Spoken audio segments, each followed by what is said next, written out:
Wow, week 16. That's right. Good morning, Sunday Scaries faithful. Months.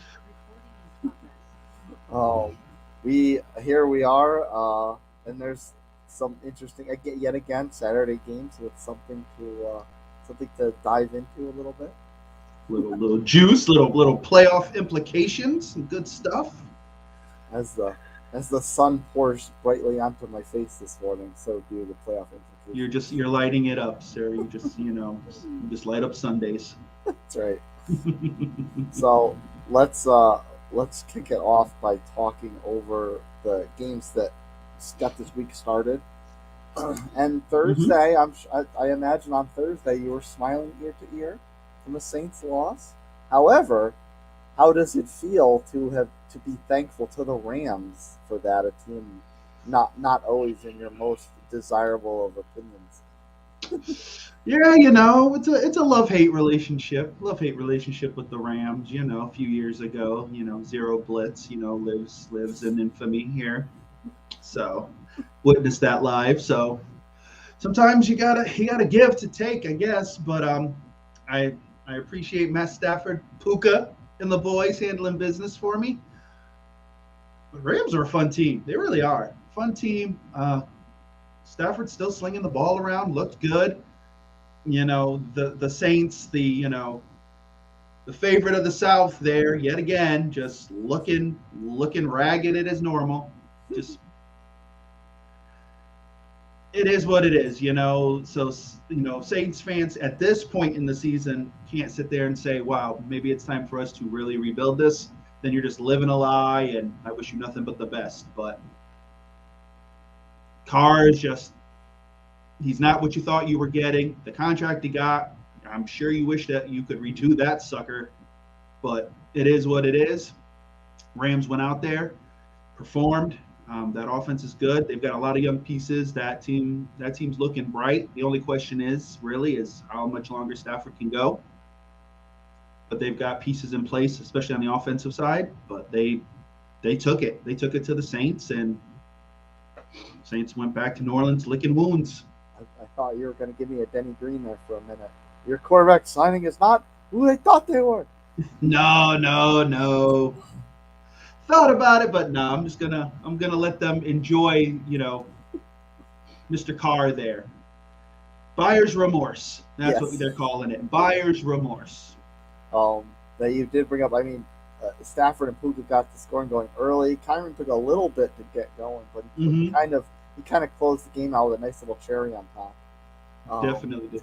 so, how different is this Rams team, and maybe why are they this different from a number of weeks ago? Because we remember that Monday night game against the Bengals, where the Bengals were still. This was before Burrow got hurt, and they were still trying to figure themselves out a little bit.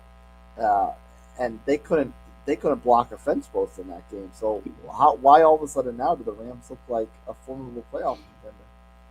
It's one of those things where things sometimes just take time to develop. You know, when no one believes in you and you just have the guys in that locker room, you're just going to believe in yourselves.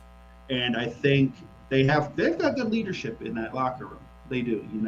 McVay's a great coach. Let's be honest. If he was to say I'm leaving the Rams today, pretty much all but maybe two or three teams are going to line up to snag him. Yeah, And I think it was a situation of Stafford learning the young guys learning to be pros, learning the system. And now they're starting to gel and they believe in themselves. Like you haven't heard it from them, the us against the world kind of mentality, but it may be that's what they're living on. No one believed in this team. And now you put them out there, they're going to score some points. You have to take them legit serious and you've got to be careful. So I think they've basically learned how to play together. They've jived. It's going well, and they're saying, "Why not us?" yeah. I mean, not that long ago, it looked like Sean McVay might dip out of town, but I think things are probably looking a lot brighter for him to stick around. Yeah, I don't think he's going to TV just yet. Like I said, I think the two big questions are what's Aaron Donald going to do, Mhm. and then what's your quarterback situation. Like you really need to think about that. Like, what is your situation going to be?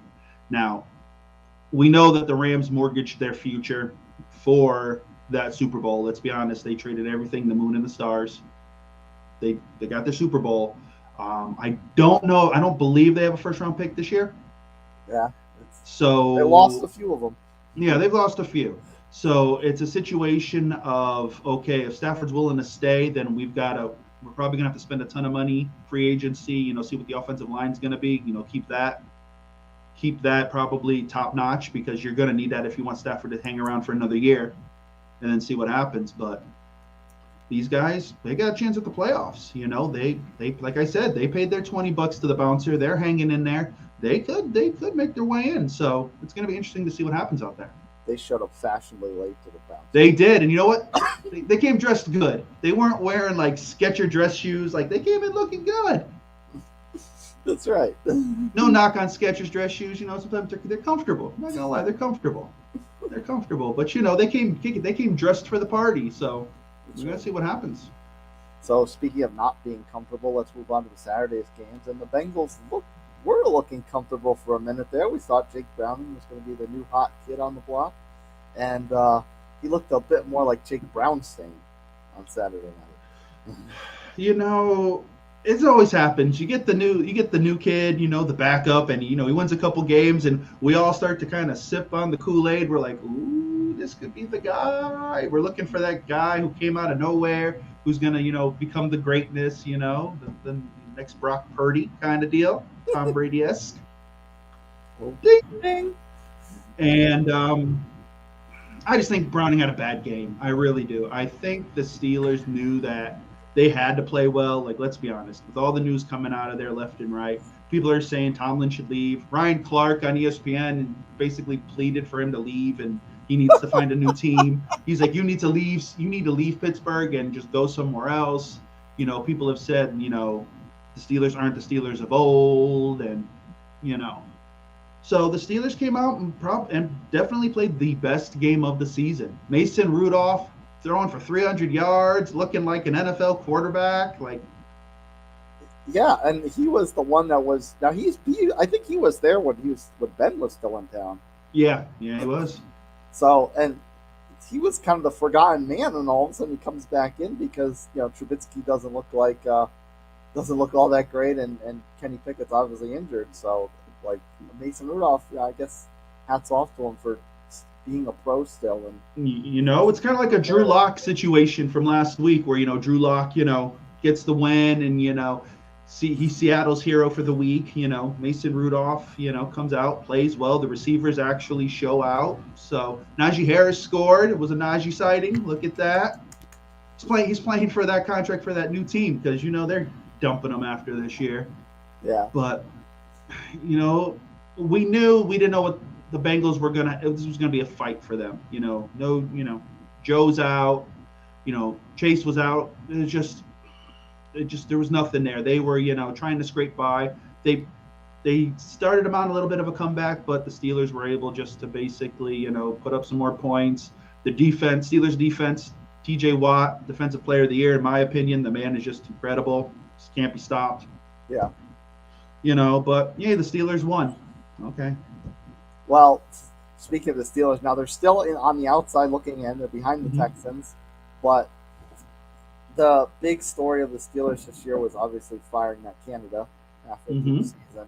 And when they did that, their next game was against the Bengals, and they blew up and they lit up the Bengals. And then they had 3 or 4 games in a row. I saw on the graphics in the game, 3 or 4 games in a row where their numbers just decreased every week from then, and then all of a sudden they play the Bengals again, they blow up. So, do you think maybe their offensive woes were actually cured by letting Matt Canada go, or is it just a matter of maybe the Bengals aren't ready for prime time yet, and they're taking advantage of a wounded animal?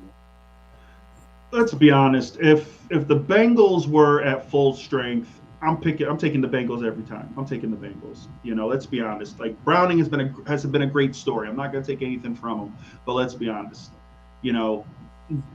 They've got injuries all over the place. They're trying to survive to get into the playoffs. Like the Steelers, It was a division game. The Steelers should win one of them. The Steelers should win, and yeah, okay, fine. So you beat a wounded Bengals team. Like, hey, you beat whoever's in front of you. You have to beat. Like, I get it. But when you talk about the Steelers, you look at their body of work for the year. Okay, no, I don't know what you want me to do. Hooray, hurrah! It's not like all of a sudden you're going to go on the greatest three game tear in NFL history, and you're going to the Super Bowl. Like, there's still questions with this team. Like, okay, did you guys just say, okay, we're going to play today? Did Pickens decide he was going to block today? Like what's the deal? Did Najee not want to talk and all of a sudden decide, okay, let me actually run? Because, every week it's a Najee soundbite about, this, that, or the other thing. So, hey, they won for at least 1 week. Things are great in the Steel City, but, let them play someone. Let them play the Niners. And you tell me this is going to happen? Yeah, no. So, the Steelers are playing for their playoff life. They're doing what they have to do. The Bengals have to figure something out because right now it's rough. They're in the bar too. They're in the waiting room, but they're going to have to probably go on a bit of a run too. Yeah. Now, I mean, remaining schedules wise, Houston's still ahead of both of them, but Houston has a tough stretch to close out the season. We'll get into it a little later on because they play the Browns and then they close out the season against us. So direct wildcard competition. Pittsburgh has to close out the season with Seattle, not easy, and then the Ravens, not easy, and then Cincinnati gets the Chiefs, which I know we're down on the Chiefs, but it's still Patrick Mahomes, and then they close out the season against the Browns, which is obviously direct wildcard competition. Right. So do you think this might have been? Do you think it was too little, too late for the Steelers, and also from the Bengals' perspective, the wrong time of year to fall on the face? Here's the deal: the Steelers could have a shot, and here's why. Last game of the season's against Baltimore, right? Yeah. Baltimore at that point, I think is already pretty much locked up the one, right? Baltimore's pretty much entrenched in the one. They probably pending the Dolphins game next week. Okay, so either this week or next week, they're gonna lock up the one. I don't see them falling out of the top spot. So, last game of the season, are you really going to play Lamar? Are you going to really play these guys? Let's be honest. You've had an injury at running back again, so they're nervous about that. So they're probably going to rest main starters. So yeah, if the Steelers, need it, if it's like a win and you're in situation, and Baltimore's giving you the B team to play, then the Steelers could make it in. Steelers could. Let's be honest. You've had those situations where you've got a team that's that's locked up a playoff spot. They're going to rest some starters, and a team that's desperate somehow pulls it out. So it could happen. But then at that point, if that's the way it goes, and the Steelers get in, they're a first round drug. Like it's not even funny what it's going to be. At this point, the Steelers have a couple weeks to figure it out and say, okay, this is who we are. This is what we're going to stick with. You don't know what you're going to get when Pickett comes back. Let's be honest. If Pickett lays eggs once he returns, because I think he's supposed to be back next week. If Pickett lays eggs, are you going to all of a sudden go to Mason Rudolph in your end game? Like, is that going to be the dramatics of this whole thing? So, no. The Steelers laid their bed, and now they've got to hope for help from everybody. They better start sending presents and candies to everybody because they're going to need it. Yeah. Another team currently ahead of both of these clubs and actually in the playoff picture is a team we love to discuss this year, and that is the Buffalo Bills. And my only regret from this game is that Brandon Staley could not be present for this fraudulent bowl of sorts. Fraudulent! All right. Right now, I'm tired of Chris Collinsworth. He talks about Buffalo like they're this perennial superpower. Like, Buffalo with this dynamic offense, blah, blah, blah, this and that. Like, really? Let's be realistic. Gabe Davis shows up once every 5 games. Yeah. And it's not his fault. You don't look for him. Diggs, is gone for 2 to 3 quarters. Then all of a sudden he gets a 3rd down catch and he's incredible. Let's be realistic here. Buffalo they're decent. But stop talking about them like they're like the top of the AFC or the top of the NFL at all, because they're not. They're fighting for their playoff lives. And all of a sudden, throughout that whole broadcast, it sounds like they're going to go on this incredible run, and they're going to be the AFC champions. Like, no, let's be honest here. They got lucky last night because they stopped scoring touchdowns, and here comes the little engine that kind of could, and stick and the Chargers. They couldn't put the ball in the end zone, but just kicking field goals, kicking field goals, kicking field goals. Like, if you let a team creep up that close with field goals, there's a problem. And you saw it in the post game interview there they had on the field. When they give out the game balls and all that fun stuff. You could see that Josh Allen was relieved. Yeah. Because if Ed Oliver doesn't sack Stick to basically end that game, and they somehow get a couple passes in, Dicker's kicking that game winner, and it's over. So, if you're a Buffalo Bills fan, my faith has not grown at all. Yeah, there were a couple of instances in that game where they really lucked out. There was one situation where the Chargers got the first down. You could clearly see on the replay the ball's right at the marker, but they still marked them a half game short, and then Buffalo winds up getting a sack on the next play, so it pushes them way far back. Now, Dicker still made the kick, but that was a drive that should have kept going and maybe got a touchdown. And then, of course, the play at the end that was originally called the touchdown on the field, and they correctly said he was down by contact, but if they didn't overturn that, and they scored right there, Shakir, I believe it was, and they scored a touchdown right there, that would have given the Chargers a ton of time left. That would give them like 2 minutes and 40 seconds left.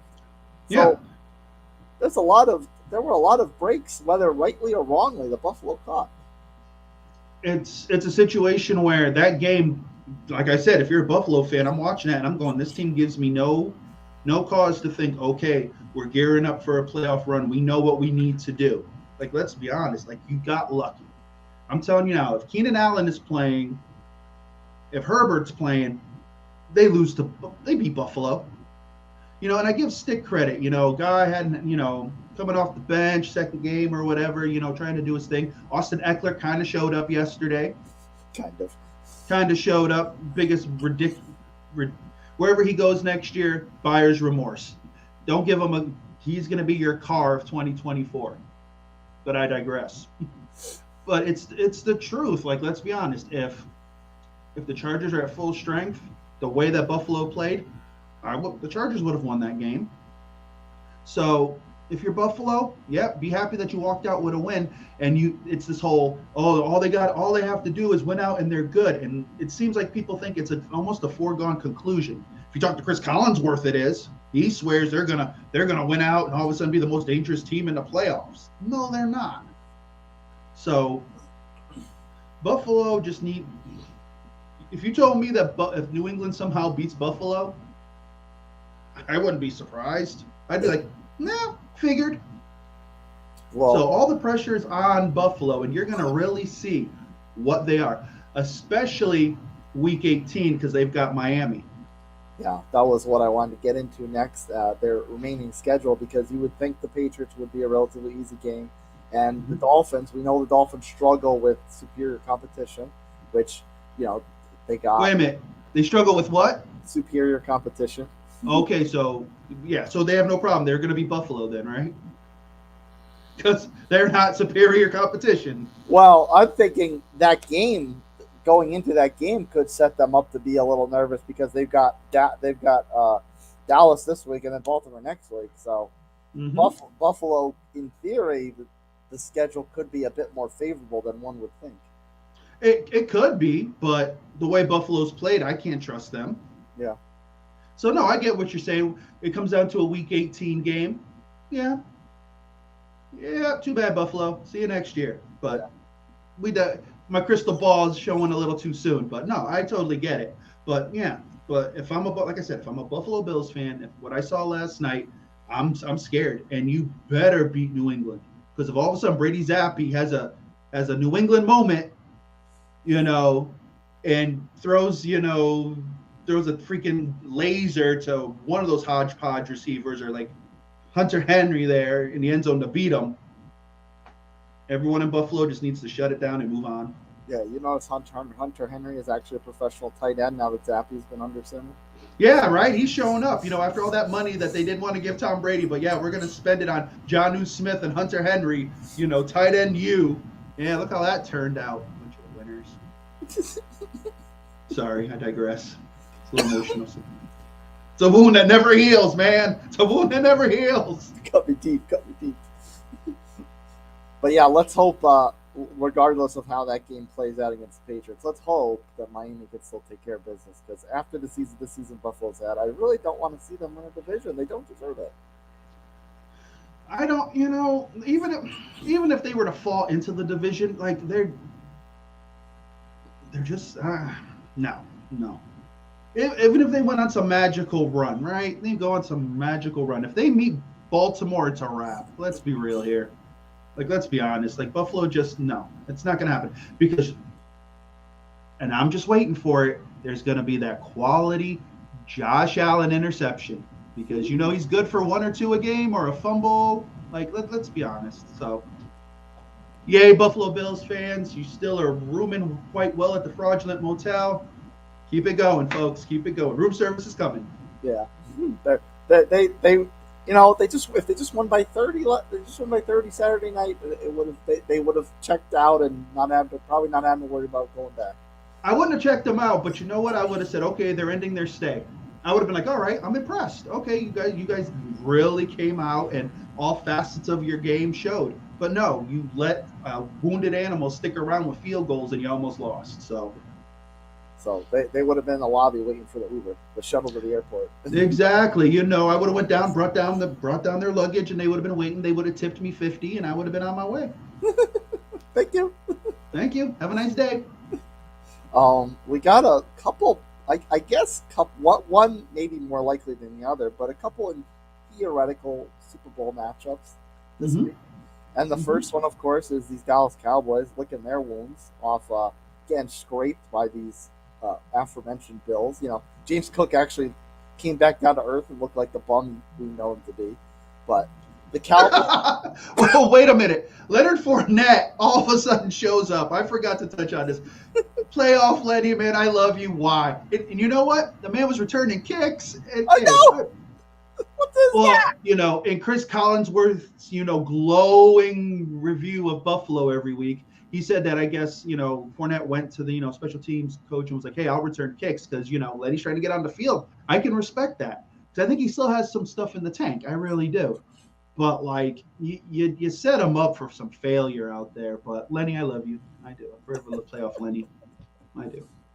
But, so, I was thinking, in theory, assuming things aren't all WWE with pads. In the Marvel multiverse. Yes, exactly. You would think that if Cowboys get lit up by James Cook, Mostert and Achane should have like 500 yards or darn close to it, and Miami should roll in this game. But as we know, Miami has struggled immensely with their direct competition this season.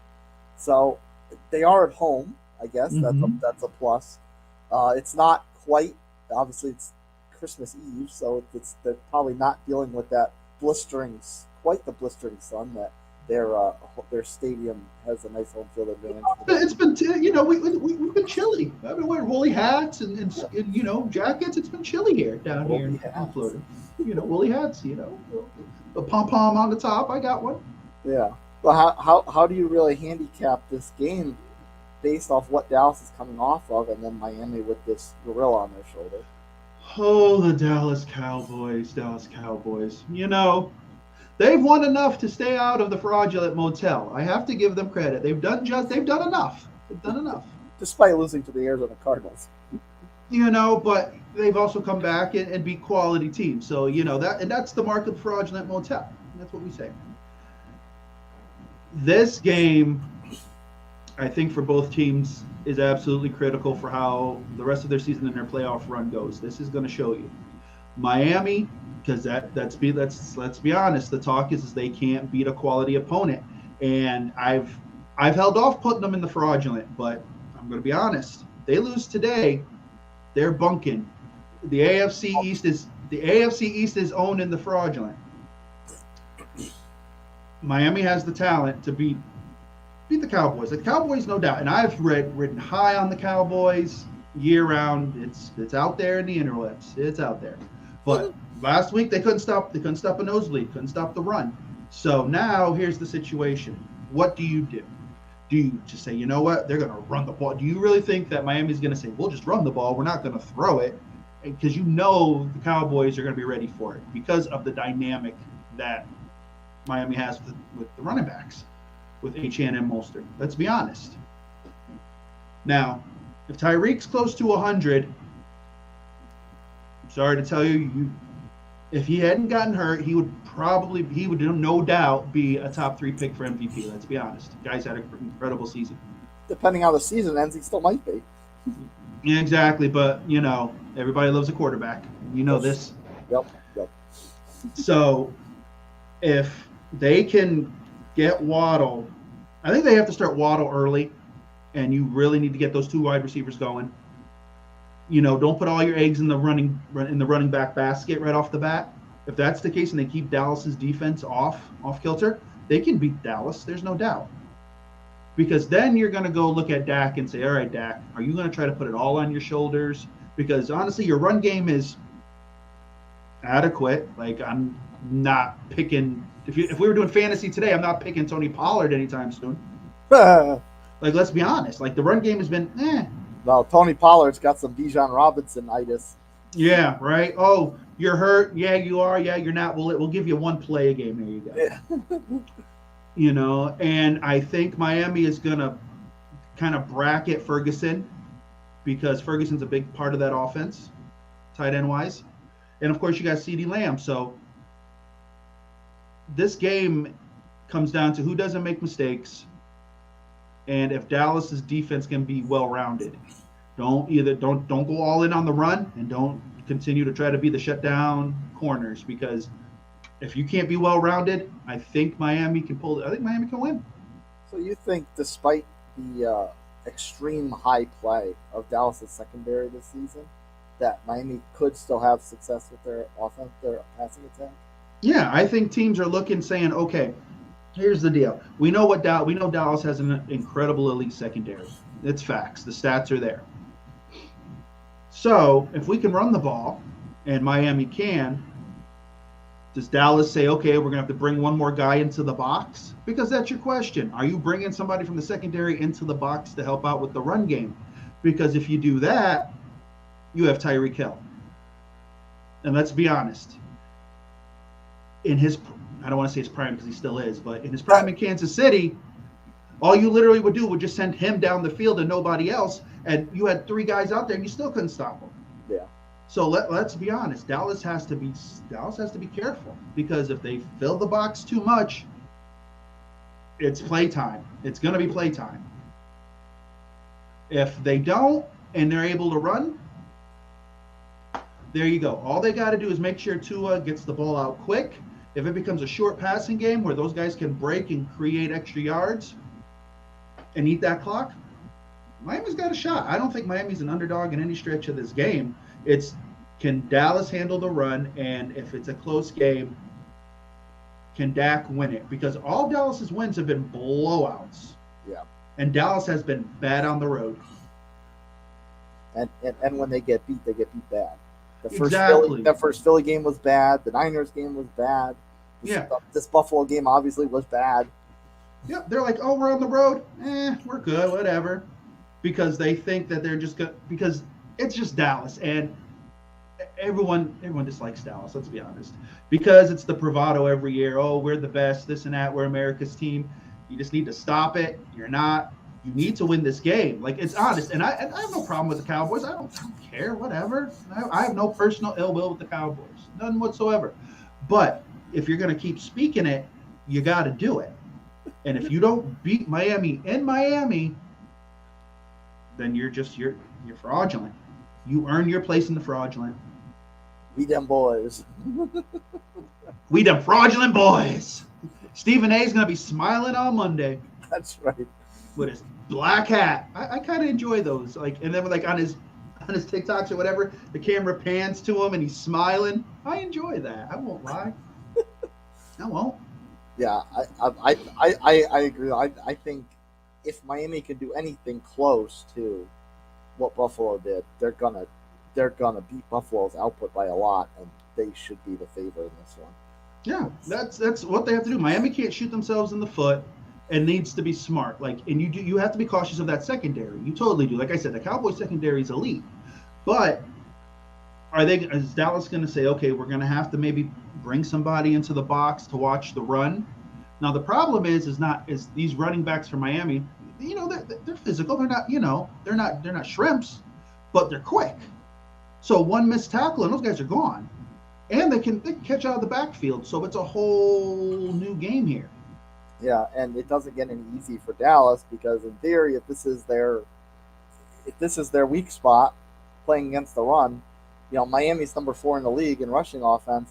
Their Mm-hmm. opponent next week, Detroit, is second in the league in rushing offense, and assuming Detroit has us anything to play for next week, that's going to be the same situation. So you could, if Exactly. everything's 1-1, if everything's Mm-hmm. 1-1 as far as how Dallas plays, they could have Mm-hmm. 3 weeks in a row getting absolutely gashed. On the Exactly. backfield. And Detroit is almost the mirror image of Miami. You've got two explosive backs. You've got great wide receivers. Only difference is that Detroit has Laporta. Laporta, man. Love me some Laporta. Love me some He's so Laporta. good. He's so He really is, man. Dang, nabbit. Love them tight ends. But good. it's a family show. But and that's the thing. So if Dallas can't get it right this week, Detroit's sitting there licking their chops, saying, "Okay, well, Dallas is coming in. We're going to change some things up." And then if Dallas goes 0-2 the next two games, all bets are off. Yeah. The other potential Super Bowl matchup, and excuse me for a moment, was the night before Christmas, and the Super Bowl preview was a flight. Could the Ravens and 49ers match their epic might? Ooh, look at you. You go ahead, man. You can start working for Hallmark, man. Doing Christmas, man. I'm impressed. Put that on a shirt. I'll wear that. Folks, if you want it on a shirt, leave a comment. Print them out. Get them out to you. I love that. That's good. I tried. I had, Oh, no.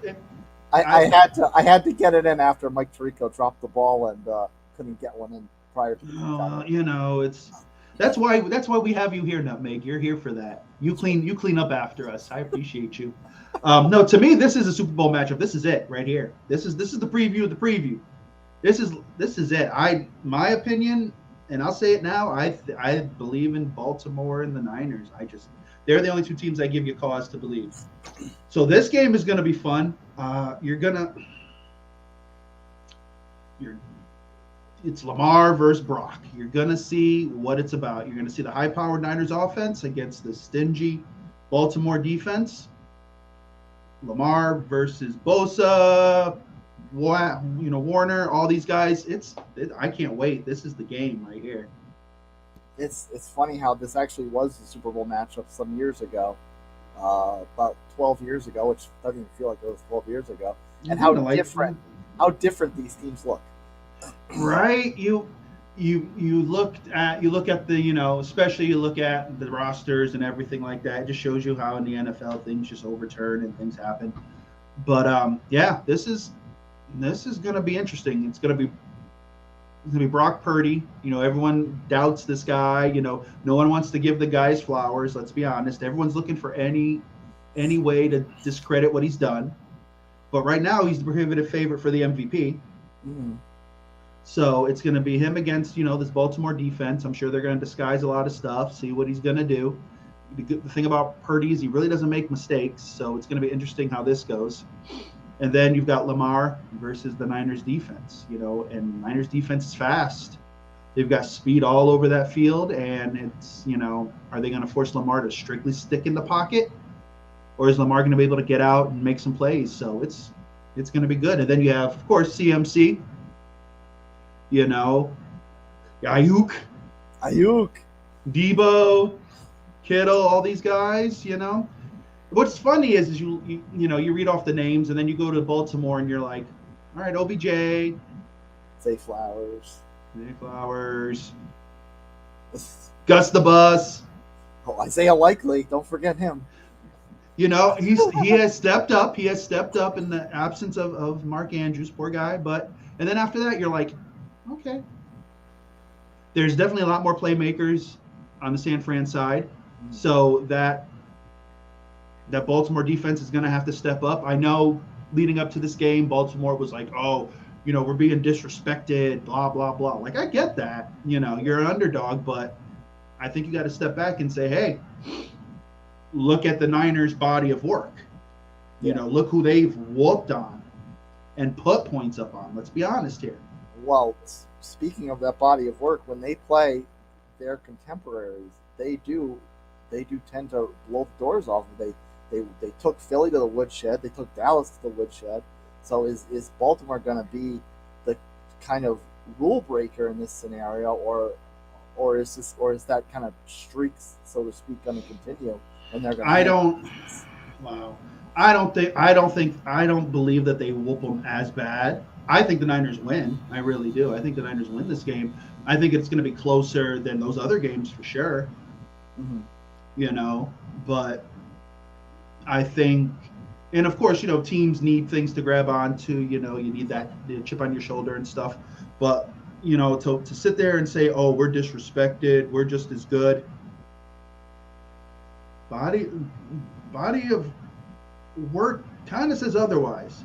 So what you have to do is, if you want to shut everybody up, then you need to whip up on the Niners and say, okay, we are legit. Make sure you're putting respect on our name come February. If you get your doors blown off, all you need to say is, good game, we need to get better, and walk off. That's all you need to say. Especially with all the injuries they've dealt with this year. Exactly. I think that the onus is on them really to have a big performance. Be careful what you wish for, because you may get it. And boy, are you going to get it. Well, I hope so. I mean, that would be, the NFL tries to take the NBA's thunder on Christmas Day. And the first two games on the schedule, not so much, but this one would be a nice way to close out Christmas night. I mean, at that point, presents are done, supper's taken care of. Just sit down and watch a classic, hopefully. But it's the NFL. America would watch, the Jets play the Chargers if they had to. It's just the way we are. We all love football. We don't care who's playing in the NBA. Like, I love watching some NBA, but like, if you tell me the NFL's on, all right, well, what's going on? Let me see what's up. And I might not watch the whole thing if it's the Jets, but I'm gonna tune in. And hopefully, unless it's on Amazon, then I'm in it. If it's Amazon, hopefully it's not a disgrace, because otherwise we'll be channeling Michael Scott. Happy birthday, Jesus! Sorry it sucked. I'll be going and saying, sorry, big guy. Apologize. It wasn't supposed to be this bad. We thought it was going to be good.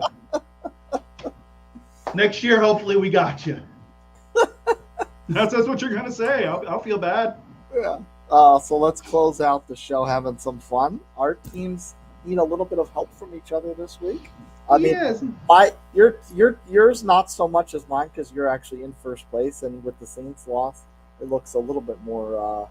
You mean that 6-win Tampa Bay Bucks team that was going to have a top 5 pick? Yes. Blah blah blah. Yeah, people, how you like me now? Sorry, I had to get that out. But no, I am here to help you.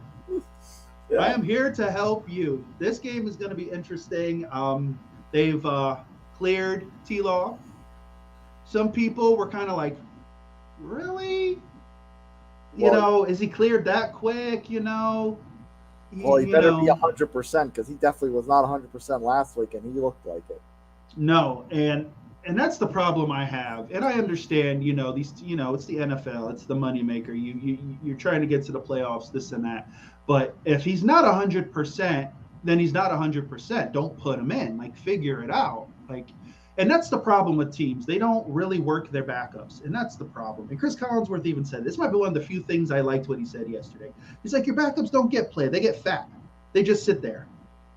Because you assume that your starter is going to play every week, And there's some teams that, even if you're up by 20, 30 points in like the mid-third, beginning of the fourth, when you've got the game, you're not seeing backups.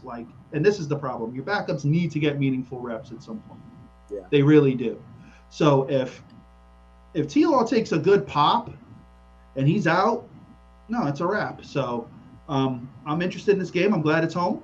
I love that the fact that it's home. It's we got Baker Bay coming off coming off one of the greatest visitor games of all time in Green Bay, and it's just we're going to continue to we just it's one of those things where a little engine that could. You got to play smart, keep the turnovers to a minimal, and hopefully we can pull this out. Help you out. I'm here to give you a gift. Help me, help you, help me. Yes, as you play the freaking Falcons, and Ritter's benched. Well, how does this go down? Really, Ritter? I thought Ritter's played well. Now I don't think he's hurt. Yeah, yes. And now Tyler Heineke, now mind you, Tyler Heineke's claim to fame was in Washington, where he almost ended the Bucks bid during their Super Bowl run in the playoffs. After that, and believe you, I was all about it. I was like, I like this Heineke kid. He had some spunk, had it going on. And now it's like Atlanta doesn't know what the hell they're doing. Just fire your coach. Like, it's time. Get yourself a coach. You know who would be really good there? Mike Tomlin. And I'm not about helping out my division, but Mike Tomlin would be great there, I think. But I digress. So you got the Falcons here. I think obviously the big concern for us is Pittman's got his bell rung last week, so he's probably not going to go in this one. And obviously, you know me, I'm not a big Pittman guy. I don't think he's the number one receiver, but his numbers have actually been kind of decent this year. I don't think number one receiver because he barely averages 10 yards a catch, but I think not having him at least takes away another weapon that. Josh Downs better decide to show up again. He's been MIA for the last several weeks. Taylor does come back. No Moss. Yeah, Moss is out. So Taylor does come back. I hope Taylor's ready to go because I think we're going to really need to lean on him a lot. No, I know the key to your game. I know what's going to happen. Your guy, Mo Alley Cox, he's the guy. Yes. Here's the thing, and I've said that I don't believe Pittman's Mo Alley Cox. That guy has some of the just wackest plays and scores. God bless him. God bless him. I don't believe that Pittman is a 1A. I do believe he's a 1B. I think this year he has shown that he is there when you need him, and he makes that tough catch. So I do need to put more respect on that man's name, no doubt. What it comes down to is Atlanta's defense is solid. Uncle Rico can't make mistakes. Yeah, he can't. They got to control the ball. No. But you know what? He'll go halfway through the game, 3 touchdowns, no picks, and then here come 2 miraculous picks out of nowhere. I don't know. Uncle Rico, I love you, but geez Louise. They're gonna have to really, really hang their hat on Taylor. And if they play the way they can, they can beat the Falcons. Because the Falcons are just with Heineke, who knows? Who knows what you're gonna get? I don't know if he can deliver the same ball Ritter does. Because Ritter does throw a nice ball. And in the last couple of weeks, you've seen that, with him in London, they've really connected well. Kyle Pitts all of a sudden semi shows up. They say, oh, I forgot, we got this unicorn that runs down the field who's like 6'7", and, we want to throw him the ball. And then who knows if you're going to use Bijan today? We don't know if it's a Bijan sighting. We'll see. So. Yeah, that's the question of the week every week. It really is. So basically, if the Colts play how they play. There's defense is solid. Defensive line is good. Limit the mistakes. I don't see a reason why you can't beat the Falcons. Yeah, I think this is a must-win, just because next week, and thankfully next week's at home, we have the Raiders, who play very hard under Antonio Pierce. Yes. And then we play the Texans, which if Stroud's going to be back next week, they'll definitely be playing the final week, and that's obviously a direct wild card competition. True. With the Raiders, it all starts with that pass rush. You got to stop Mad Max. You stop that pass rush, you guys are in good shape. When it comes to the Texans, it's just if there's any rust on CJ, you're coming back from a concussion, you don't want to rush the guy or anything like that. So it's going to be one of those things where if there's rust and it might be a heavy dose of Singletary and Pierce. So it's going to be interesting, but I believe in you. I believe in you. Do you have any notable injuries for Tampa, or? No, everyone looks to be somewhat healthy. The big question is the Devin White saga that continues. He was a healthy he was a healthy scratch last week, and there's the mumbles down here that he's not happy with his role, and I think it may be time to part ways. Like the guy's got talent, there's no doubt. He's sideline to sideline, but he's either in or he's not. He's either there mentally or he's just not there. KJ Britt played unbelievable the last 2 weeks. He's I think he's almost as fast as White, and he makes tackles, and you can tell that he wants to play. So I know some guys were still a little nicked up, Carlton Davis a little bit and such, but I think they're going to be pretty much all a go. And it just comes down to, again, just Baker playing within the offense. Chris Godwin woke up last week. They actually force fed him, put up some great numbers. My boy Cole Keefe, we all love some Cole Keefe. My man, getting shout outs on the NFL Network and all. He's a star now. He's a star. But I think like mankind. Telling you, man. Those redheaded dudes, man. I swear the Bucks go out into the woods and just pluck them. You're like freaking lumberjacks, just plucking them. The run game again needs to continue to develop, and we control our destiny, and that's the mantra down here. We've got to do what we got to do, and if we do that, the playoffs are there. So we just got to be smart. We know Jacksonville's got a fast defense. It just depends. If we can get to T-Law and limit the mistakes, we've got a good shot. Yeah, do me a favor and ring his bell. I'd very much appreciate that. All right, we're not trying to hurt anybody. We don't promote violence here.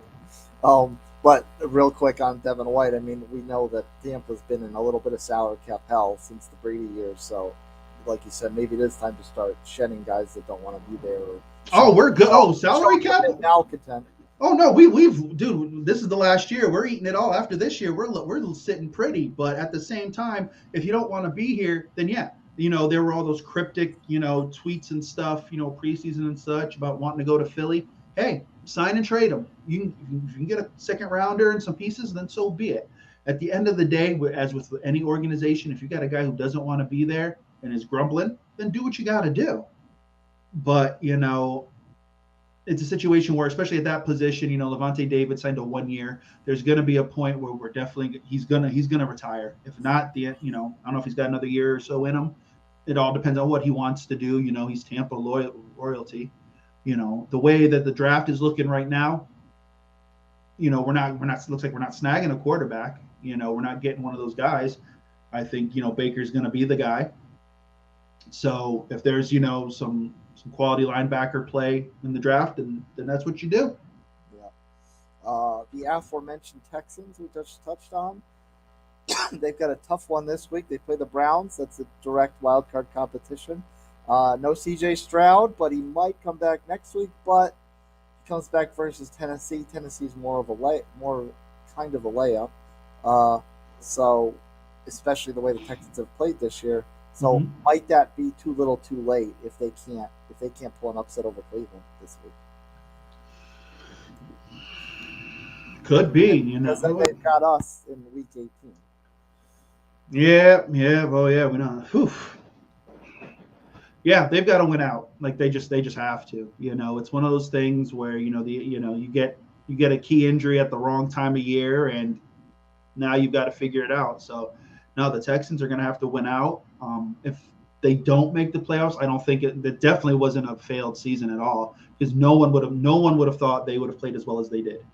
Let's be honest. So for them, playing Cleveland, Flacco's been good. He's been good. He's been that veteran, quarterback who's been able to, win them games when they've needed them. That Cleveland defense is no joke. It's legit. Those guys play great. They're an elite defense, so they've got a tall task. They got to be able to run the ball. So it's every week for them is all or nothing. All or nothing. Yeah, definitely not a failed season, because even if they just beat Tennessee, that's over 500, and like you said, nobody was expecting that. Yeah, and I think Tannehill, is going to be starting for Tennessee, and I think he's starting this week. Yeah, so no Levis. But this one, so you figure this is just going to be a defensive struggle. Cleveland will have a day against Case Keenum and Houston's very much upstart defense. I feel it's Maybe one of they'll do those. well Yeah, against the knockout. I think it's one of those things where you know the Texans defense is just out on the field way too long, and then Cleveland finally breaks through, and then it's just they're gonna run the ball. They're gonna beat that front seven. Houston. Houston's front seven is great. Those guys can rush the passers. But I think it's going to be one of those things where Cleveland just beats them down, and then by mid third quarter, that's when Cleveland takes over. How do you shake out the bottom of this playoff picture? I mean, these two are going right up against each other. Indy's got Houston to close out the season. Uh, Pittsburgh obviously coming off the win. Cincinnati taking one on the chin. Buffalo, we've talked about that numerous times. How do you break down the bottom of this wild card picture? I don't think you can. I really do. I think after this week, once we sit down again and we see what's happened today, I think you have a clearer picture because you just don't know. The teams are so up and down. One week we're like, oh yeah, Cincinnati, Browning's lighting it up. He's going to take them. And then next thing you know, he gets walloped by the Steelers, who we were like, Mason Rudolph, what? Yeah. There's been no consistency if you're going 5 through 7 or whatever, plus the 7 or 8 teams that are still in the hunt. Mm-hmm. I love that graphic every game. In the hunt. In the corner there. So I think after today, we probably could say, all right, this is what I think. Because right now, I have no clue. I don't know. Any of those teams could go on a run and all of a sudden, lock it up. But I don't know. Final game to touch on before we bid adieu for this show. The Lions play division rival Minnesota this week on the road, but they can clinch their division. Look at that! The Lions clinching divisions. Look at the world be in a better place. And on top of that, yet again, here we go, another easy break that the Cowboys could get, because should Detroit do that, they may not have any necessarily to play for next week against Dallas. It's simple. Detroit, you want the division, you got to win. Point blank. Like, that's what it is. Minnesota, it's a divisional game, so they're up for it. They don't want to be the team that, Detroit clinches on. It's one of those things. It's a pride thing. But I think Campbell will have this team ready to go and says, you know what, the division, you want it, let's get it today. I think they just have too many weapons. I think, Minnesota will probably make it a bit interesting, but I think Detroit clinches today. Yeah, I mean, Minnesota's also playing for their playoff lives, and they're sitting in the last spot. Seattle's got Tennessee this week. New Orleans obviously not looking as great coming off a loss. Atlanta obviously would to us. Green Bay's playing Carolina, so you would think they would pull that off. But 7-9, Carolina victory again. Go Carolina, go. But I mean, Minnesota could be in dire straits with a loss there. Yeah, and I give Minnesota credit. Like, they've tried everything to stay afloat, and for them to stay afloat as they have this long is impressive. But Detroit's coming in, and they need to really, if they want to take that next step and become that elite team, they need this. These are the games that you have to close out and say, okay, now we got the division. Let's start to focus on what we got to do for the playoffs. You still got, games left in the season, but then you can kind of say, okay, we've locked it up. This is where we know we're going to be. If we need to rest some guys or do some stuff, then you can start to plan for, the next step, which is playoffs. And figure out that they also can figure out who their quarterback's going to be next year. Obviously, the astronauts not up. Yeah, I don't know. I don't know if they're bringing back Kerr. Like, Minnesota has a lot of questions. And basically, it's going to be whatever Jay Jettis wants, because he's your franchise guy. He's your guy. So if he wants Kirk back, you better do everything you can to bring him back. There's questions there. That defense is older, so a lot of those guys are not coming back. So it's going to be definitely a transitional year for Minnesota, but they're going to give them a fight. There's no doubt about it. But Detroit needs to play fast, play smart, and they should win this game. Yeah, I mean, the funny part is, if Detroit does play next week, If they don't rest guys, and Seattle is now looking to 7 seed, they could be doing Seattle a favor, but at the same time facing Seattle in the first round of the playoffs, which we know that they kind of have struggles against Seattle. So That's why it's the NFL, man. You have the people you struggle against. You always just happen to meet up in the playoffs. It's part of the script. that's right. Well, we're not struggling, and we got a lot of action already that set up some things for the playoff picture. We got some Super Bowl previews, and a lot of different things going on. Scenarios aplenty. Scenarios aplenty. Merry Christmas, Sunday, Scaries faithful. Bucks McGee, take us off there. Yes, folks, it's that time of year where the man in the red suit comes to your door, knocks on the door, comes down your chimney, depending. You got an apartment, slip it in. I want to wish you guys a happy holiday, Merry Christmas.